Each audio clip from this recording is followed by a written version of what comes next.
I now call on Deputy Seamus Healy. First of all, I suppose it's important that we thank the families involved here.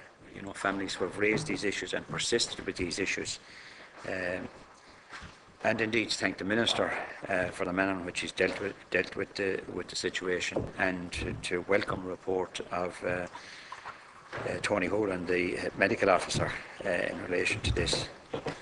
There seems to be unprecedented failures here, and it is truly shocking to find that families at such a sensitive time would have been treated without due care or without respect. In fact, were treated appallingly.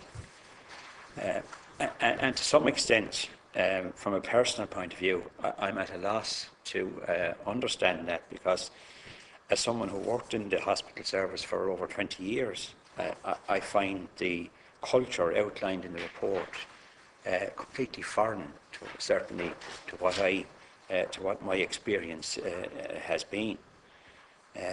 But certainly there seems to be, and it appears from the reports, to have been a breakdown at every level of responsibility and authority, not just within the hospital, but at national level as well, from the HSE down. You know, looking at the reports, listening to comments from various organisations, and what is not clear, I think, from the reports, you know, is, you know, why this happened. Why this happened. And certainly, from the reports of my own knowledge and experience, it seems to me that the significant reductions in expenditure, the cuts, and the reductions of 11,000 staff over the service nationally, and obviously the effects of those on Portlaoise Hospital would appear to have put huge pressure on staff. And certainly there's no excuse for any staff member at any hospital or any location not treating people with due care and respect, or treating people properly, or providing a quality service.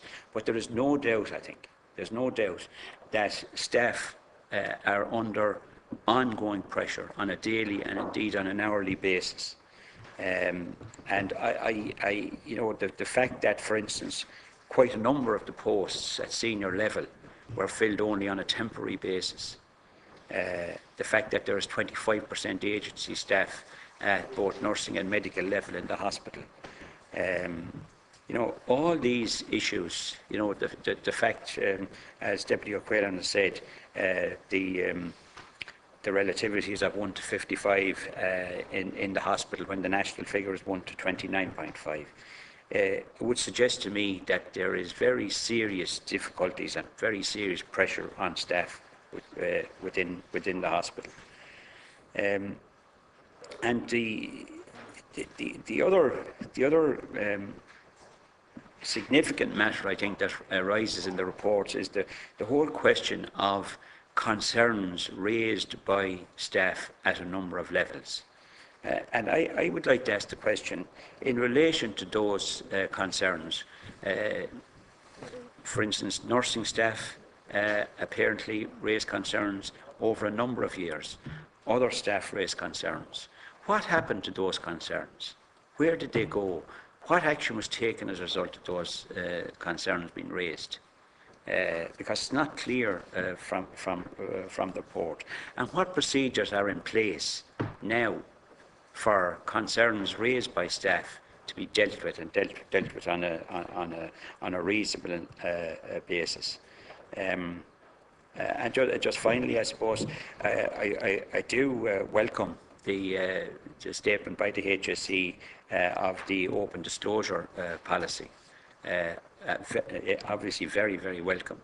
And I do hope that it will not just be a policy, but it will actually be acted upon on a daily basis within and throughout the service. Thank you.